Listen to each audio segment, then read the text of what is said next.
దౌర్భాగ్యుడు.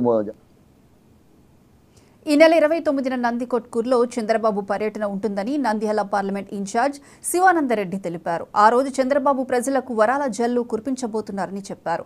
ఒక్క ఛాన్స్ అంటూ వచ్చిన జగన్మోహన్ రెడ్డికి ప్రజలు బుద్ధి చెప్పబోతున్నారని అన్నారు. 5 సంవత్సరాలు ప్రజలకు చేసిందేమీ లేదని, వైసీపీకి ఓటు వేసి ప్రజలు విసిగిపోయారని విమర్శించారు. రానున్న రోజుల్లో కూటమి అభ్యర్థులే భారీ మెజారిటీతో గెలవబోతున్నారంటున్న శివానందరెడ్డితో మా ప్రతినిధి Mastan face to face. Nandyal parliament incharge మానల శివానందరెడ్డి మనతో ఉన్నారు. వారి ప్రచారం ఏ విధంగా సాగుతుంది, జిల్లాలో ఏ విధంగా పరిస్థితులు ఉన్నాయి, రాబోయే రోజుల్లో తెలుగుదేశం పార్టీ ఏ విధంగా ఏ వ్యూహాలతో ముందుకు పోతుందో తెలుసుకునే ప్రయత్నం అయితే చేద్దాం. సార్, ఇప్పుడైతే కనుక గతంలో ఎన్నికలు జరిగినప్పుడు క్లీన్ షిప్ చేసింది వైసీపీ. ఈసారి టీడీపీ దాన్ని ఏ విధంగా ఎదుర్కోబోతుంది? గతంలో ఒక ఛాన్స్ అని జగన్మోహన్ రెడ్డి ప్రజల్లోకి వెళ్ళడం జరిగింది. జగన్మోహన్ రెడ్డి ఏదో ఉద్ధరిస్తాడని యువత అయితేనేముంది, రైతాంగం అయితేనేముంది, మహిళలు అయితేనేముంది భారీ సంఖ్యలో ఆయనకు ఓట్లు వేసినారు. ప్రొహిబిషన్ చేస్తాడని, యువత అయితే ఉద్యోగ అవకాశాలు పెరుగుతుందని, రైతాంగం అయితే సాగునీరు అందిస్తాడనే ఉద్దేశంతో ఓట్లు వేయడం జరిగింది. జగన్మోహన్ రెడ్డి అన్ని విషయాల్లో టోటల్గా ఫెయిల్యూర్ అయినాడు. ఈసారి ప్రజలు విసిగిపోయి రాబోయే ఎలక్షన్లో భారీ మెజారిటీతో ఎన్డీఏ కూటమికి ఓట్లు వేయబోతున్నారు. సార్, ఇప్పుడు నందికొట్కూరు నియోజకవర్గానికి వస్తే కనుక మీరు కూడా డోర్ టు డోర్ తిరుగుతున్న పరిస్థితి ఉంది. ప్రజెంట్గా ప్రజలు ఏం కోరుతున్నారు నందికొట్కూరు నియోజకవర్గం? నందికొట్కూరు నియోజకవర్గ ప్రజలైతే ఫస్ట్ వాళ్ళు కోరుకునేదైతే స్థానిక అభ్యర్థులను కోరుకుంటున్నారు. అంటే ఎవరైనా లోకల్ అభ్యర్థి ఉంటే వాళ్ళకే ఓటేస్తే స్థానిక సమస్యల మీద వాళ్ళకి అవగాహన ఉంటుంది. స్థానిక సమస్యలను పరిష్కరించే శక్తి ఒక స్థానిక అభ్యర్థికే ఉంటుందని నందికొట్కూరు ప్రజలైతే స్థానిక అభ్యర్థిని కోరుకుంటున్నారు. అదేవిధంగా జగన్మోహన్ రెడ్డి చేసినటువంటి పరిపాలన వాళ్ళకి ఏమాత్రము నచ్చలేదు, విసిగిపోయినారు. అంటే నిత్యావసర ధరలు ఆకాశాన్ని అంటినాయి, నిరుద్యోగ యువతకు ఉద్యోగ అవకాశాలే లేకుండా అయిపోయినవి, ఇసుక ధరలు మిగిలిన విషయాల్లో కూడా జగన్మోహన్ రెడ్డి భవన నిర్మాణ కార్మికులను దెబ్బతీయడం జరిగింది. ఆ రంగం అంతా కుదేలైపోయింది. ఇంకా రియల్ ఎస్టేట్ బిజినెస్ కూడా పడిపోయడం జరిగింది.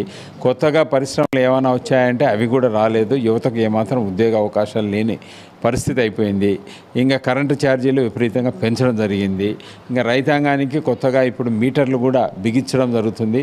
ఇంకా ఈ మీటర్ల ద్వారా రేపు రైతాంగానికి కూడా కరెంటు ఛార్జీలు కూడా హెచ్చుగానే వసూలు చేయడానికి జగన్మోహన్ రెడ్డి ప్రయత్నం చేస్తున్నాడు. సో అన్ని రంగంలో అంటే ఒక పక్క రైతాంగానికి మేలు చేయలేదు, ఒక పక్క యువతకు ఉద్యోగ అవకాశాలు కల్పించలేదు, ఒక పక్క మహిళలకు కూడా ఏదో ఉద్ధరిస్తాడని ప్రొహిబిషన్ తెస్తాడు, వాళ్ళ భర్తలు తాగుడుకు బానిసలైన వాళ్ళ బంద్ అవుతుందనే ఉద్దేశంతో ఓట్లు వేయడం జరిగింది.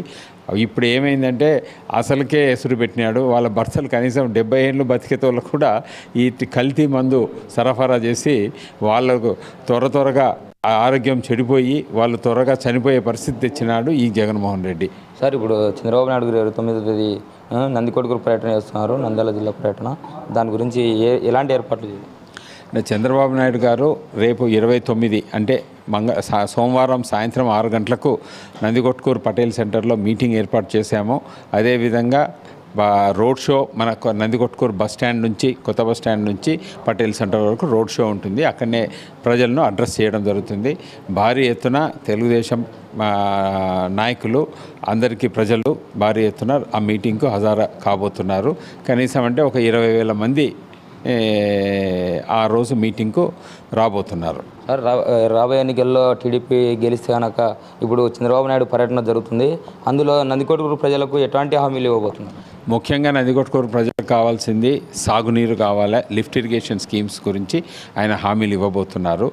దానికి తోడు ఇంకా నందికొట్కూరుకి తాగునీరు సమస్యలు కూడా ఏర్పడినాయి. సో దానికి కూడా నిధులు ఏర్పాటు చేసేసి తాగునీరు సమస్యలు లేకుండా చేయడానికి హామీలు ఇవ్వబోతున్నారు. దీనికి తోడు బుడగ జంగాల సమస్య ఉంది, వాళ్ళకు రిజర్వేషన్ కల్పించే విషయంలో కూడా మాట్లాడబోతున్నారు. 98 జీవో కింద కూడా శ్రీశైలం నిర్వాసితులకు ఉద్యోగ అవకాశాలు ఇంకా కొద్దిమందికి కల్పించేది ఉంది, దాని మీద కూడా మాట్లాడబోతున్నారు. అదే విధంగా వాల్మీకి వాళ్ళకు కూడా రిజర్వేషన్ గురించి మాట్లాడబోతున్నారు. ఇంకా మిగిలిన విషయాలంతా అభివృద్ధి గురించి మాట్లాడబోతున్నారు.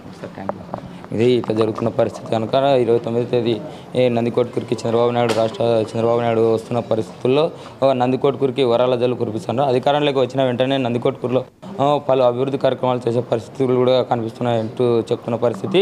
జగన్మోహన్ రెడ్డిని నమ్మే పరిస్థితి లేదు. కూటమి అభ్యర్థులే పూర్తి విజయం సాధిస్తారని చెప్పి కూడా చెప్తున్న పరిస్థితి కనిపిస్తుంది. కెమెరామెన్